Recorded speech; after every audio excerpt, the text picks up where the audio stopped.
What's up, everyone? John Ranger from Techno Buffalo here with the full review of the 4th generation iPad, the iPad 4, the new iPad, whatever you want to call it. It is here with upgraded specs and a new Lightning connector. Let's go ahead and see if it's worth your tablet buying dollar. So here is the iPad 4th generation. I'm just going to call it the iPad 4 because that's easier to call it the new iPad. You can call it Fred, just don't call it late for dinner. Alright, so the price ranges are the same as last generation, from $499 all the way up to a beefy $830, running iOS 6. Let's run through the rest of the specs. From a weight standpoint, it's looking at 1.44 pounds. Screen is a 9.7-inch LED affair with IPS technology. It's Retina display, so that's going to mean you got a resolution of 2048 by 1536. For those of you math geeks, that's 264 ppi. It's got a 42.5 watt-hour battery, going to give you about 10 hours of use. What's new here, though, is what's under the hood. It's got a 1.4 gigahertz dual-core A6X chip with quad-core graphics, augmented with a gig of RAM. This thing is an absolute beast. LTE connectivity is an option. From now, Sprint is being added, so you can pick from AT&T, Verizon, or Sprint. On the camera standpoint, from the back, we got a 5 megapixel camera that can shoot 1080p video, HD recording, of course. And on the front, now called a FaceTime camera, 1.2 megapixel, 720p on here. In two colors, black or white. The other big difference here is down below. Boom. That port right there is now Lightning. Goodbye, 30 pin. We now have a teeny tiny little reversible Lightning port. So let's talk about this guy, whether or not it's worth buying, whether or not it's worth an upgrade, or what the iPad 4 really means. It came very quickly after the iPad 3. So it's going to be important to put the iPad 4 in perspective of the iPad 3, and then I'll talk about this guy on its own. So first, let's talk about the iPad 4 versus the iPad 3. So certainly there are performance increases here. This is a much faster processor, and it can do much more quickly. So if you want to get all geeky with me, Geekbench scores much faster. iPad 3 was 745, iPad 4 1772. If you want to talk Plants vs. Zombies load time, which is probably one of my favorite games of all time, iPad 3 loaded it in 15.9 seconds. You're able to start killing some zombies on the iPad 4 though in 12.5 seconds.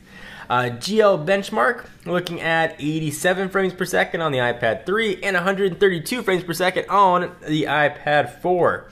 GL benchmarks 2.5 on screen performance. We got 52 frames per second versus 59 frames per second. So everywhere you stretch it, the iPad 4 is faster. So we'll wrap up the iPad 3 part. If you have an iPad 3, there is 0.0 reason to upgrade. No reason at all. Yes, it's notably faster. Sure, graphics might look a little bit better. It's going to be hardly noticeable. Wait an extra 2 or 3 seconds to load an application. Graphics are going to look great on 3rd generation iPad. No need to upgrade to the iPad 4. In my opinion, Apple pushed out the iPad 4 squarely for that guy right there so that all of their products was unified under a single connector. They couldn't have a legacy product with a 30-pin connector, and certainly Sprint wanted to get in on the game. From the iPad standpoint on its own, it is a traditional iPad. Everything on it works really well. We can load technobuffalo.com. The screen looks gorgeous.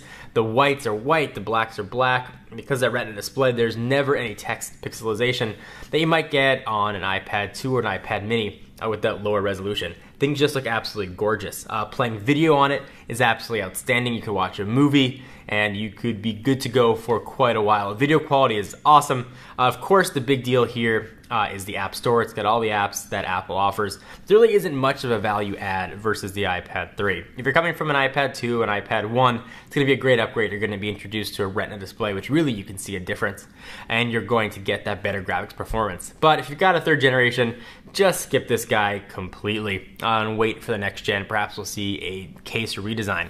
I will say though, having played with and used the iPad mini for a while, this feels like a freak-sized iPad. It feels jumbo to me. So if you're looking to get a new iPad, definitely try the iPad mini first. A little lower resolution certainly, but you might like the size. I'm finding that I'm really enjoying the iPad mini. And for me, if I was looking to get an iPad right now and I didn't have one, I think the iPad mini would steal my money. It just seems to be a better feel. For whatever reason, I hated the idea of an iPad mini until I had a chance to actually use one. With devices like the Nexus 7, I loved the way they performed, and I loved the way they looked, but I always thought that I preferred a larger iPad. Turns out I just prefer an iPad, and I prefer iOS on the tablet side. And really, this is the king of the iOS tablets. So if you're looking to get one, you know what it's going to do. Cameras are going to be fine on it. Video is going to look great.